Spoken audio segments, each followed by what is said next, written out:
आज Doubtnut app download करें। Doubtnut पर अपने सभी गणित, रसायन विज्ञान, भौतिक विज्ञान और जीव विज्ञान के डाउट्स का करो सफाया। बस प्रश्न की फोटो खींचो, एक ही प्रश्न को क्रॉप करो और तुरंत वीडियो सोल्यूशन पाओ। अभी डाउनलोड करें। हेलो दोस्तों, हमारे सामने प्रश्न है निम्नांकित एलपीपी का आलेखी हल निकालिए जिसमें अधिकतमीकरण करें z बराबर 45x धन 80y का। तो जबकि 5x धन 20y छोटा है बराबर 400 से और 10x धन 15y छोटा है बराबर 450 से, तो x और y दोनों बड़े हैं 0 से, हमें यह दिया गया है। तो यहाँ पे देखिए दोस्तों, हम इसे कैसे हल करेंगे। इसमें ले लेंगे पहला समीकरण, ले लेंगे 5x धन 20y बराबर क्या है 400, ये ले लेंगे पहला समीकरण। तो अब यहाँ से यदि x बराबर 0 रखें समीकरण में तो y बराबर हमें क्या मिलेगा, ये मिलेगा 20। और यदि y बराबर 0 रखें तो x बराबर क्या मिलेगा, ये मिलेगा 80। तो क्या बिंदु प्राप्त हो रहे हैं हमें, ये बिंदु आ जाएंगे 0,20, 0,20 और 80,0। इसी प्रकार दूसरा समीकरण क्या है, 10x धन 15y, इसे ले लेते हैं बराबर 450। तो अब यदि यहाँ पर x बराबर 0 रखें तो y बराबर ये कितना आएगा, ये आ जाएगा दोस्तों 30। और y बराबर 0 रखें तो x का मान कितना प्राप्त हो रहा है 45। तो क्या आ जाएगा 0,30 और 45,0। ये दो बिंदु प्राप्त हो जाएंगे। और हमें यह भी दिया गया कि x बराबर 0 है और y बराबर भी 0 है, मतलब ये हो जाएगा x बराबर 0 यानी y अक्ष और y बराबर 0 यानी x अक्ष। तो ये रेखाएं प्राप्त हो गई इस प्रकार से इन बिंदुओं से। तो उनके लिए हम क्या बना देंगे, ग्राफ बना देंगे। तो देखिए ये हो जाएगा x तथा y अक्ष, कुछ इस प्रकार होंगे x तथा y अक्ष। ये हो गया y, ये हो गया x अक्ष, ये y की ऋण दिशा, ये x अक्ष की ऋण दिशा। तो इन पर ये हो गया मूल बिंदु। अब यहाँ पे इन बिंदुओं को दर्शा देते हैं। तो ये बिंदु क्या क्या है दोस्तों, तो ये पहला बिंदु है 0,20, यहाँ पे कहाँ पे आएगा, ये हो जाएगा 0,20। इसी प्रकार दूसरा बिंदु क्या है, ये है 80,0, 80,0।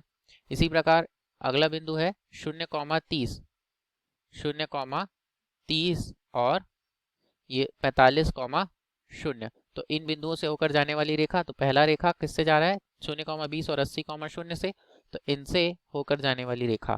तो देखिए ये इस प्रकार से होगी, इनसे होकर जाने वाली रेखा, इन बिंदुओं से होकर जाने वाली रेखा हो गई।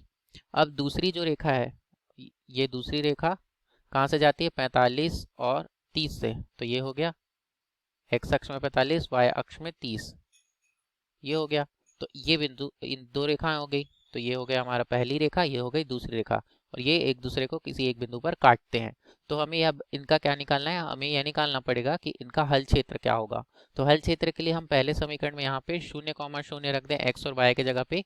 तो क्या प्राप्त हो रहा है, 0 छोटा है 400 से, जो कि सत्य है। तो इसका जो हल होगा वो किस ओर होगा, इसका जो हल होगा दोस्तों, इसका हल 0 की ओर होगा। किस ओर होगा, 0 की ओर। और दूसरे में रख दे तो यहाँ पे भी 0,0 रखने पर यह भी क्या प्राप्त करे, 0 से छोटा है, 0 छोटा है 450 से।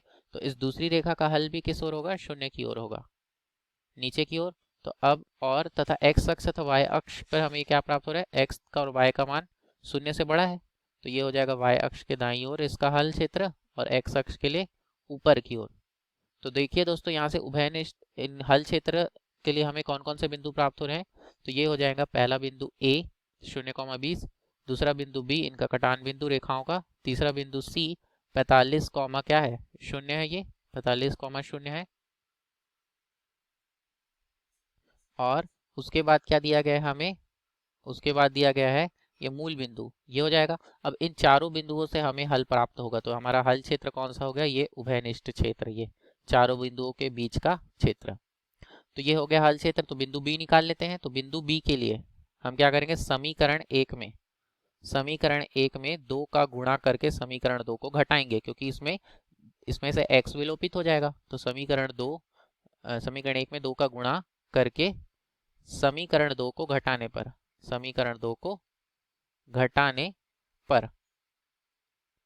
अब इन्हें घटाएंगे तो क्या प्राप्त होगा, देखिए ये हो जाएगा 10x धन 40y बराबर 800, और समीकरण 2 क्या है 10x धन 15y बराबर 450। इन्हें घटाएंगे तो चिन्ह बदल जाएंगे, और यहाँ पे देखिए 10x कट गए, 40 में 15 घटाने पर 25y बराबर 350। हल करेंगे तो y का मान कितना आएगा 350/25। तो यहाँ से y का मान हमें प्राप्त हो रहा है कितना दोस्तों 14। y का मान 14 आ गया। तो अब समीकरण 1 में y का मान समीकरण 1 में रखने पर, समीकरण 1 में रखेंगे तो ये क्या है 5x धन 20y बराबर 400। तो यहाँ से 5x धन क्या हो जाएगा 20 गुणा 14 बराबर 400। तो यहाँ से 5x धन कितना हो जाएगा 14 दूनी 28 यानी 280 बराबर 400।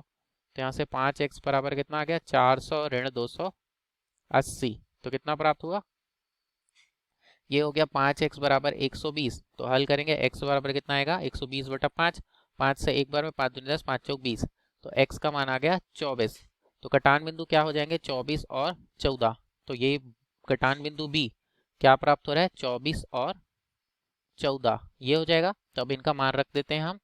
हमें क्या करना है अधिकतमीकरण करना है। तो इन्हीं चारों बिंदुओं में से कोई एक बिंदु ऐसा होगा जो इसका मान देगा। तो z मैक्सिमम के लिए हमारे पास समीकरण है 45x धन 80y, इसी में हमें मान रखना है। तो a बिंदु का मान क्या है, ये है 0,20। अब a बिंदु का मान 0,20 हो तो z का मान क्या होगा 45 गुणा 0 धन 80 गुणा 20। तो कितना आएगा, ये पहला आ जाएगा 1600। दूसरा b बिंदु के लिए, b बिंदु के लिए क्या है 24, 14।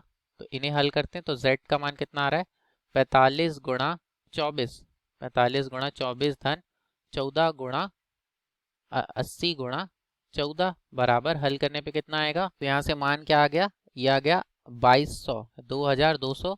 और c बिंदु क्या है 45,0। तो z बराबर क्या आ रहा है, ये आ रहा है 45 गुणा 45 धन 80 गुणा 0। तो ये आ रहा है ये आ रहा है 2025 यानी 2025 यही आ रहा है। उसके बाद d ये मूल बिंदु O, इसका भी मान रखेंगे तो 0 का ये क्या हो जाएगा 45 गुणा 0 धन 80 गुणा 0 यानी आ जाएगा 0। तो इन सब में अधिकतम मान क्या है दोस्तों, ये हो जाएगा 2200। कब, जब 24 और 16 हो, x का मान 24 और y का मान 14 हो, 14। तो यहाँ से z मैक्सिमम हमारा हल क्या हो जाएगा, z मैक्सिमम यानी z का अधिकतम मान कितना होगा, ये हो जाएगा 2200। कब, जब x बराबर 24 और y बराबर 14 हो। धन्यवाद। कक्षा 6वीं से 12वीं से लेकर नीट, IIT, JEE वो एडवांस के लेवल तक 1 करोड़ से ज्यादा छात्रों का भरोसा। आज ही डाउनलोड करें डाउटनेट ऐप या व्हाट्सएप करें अपने सारे डाउट्स 8400 400 400 पर।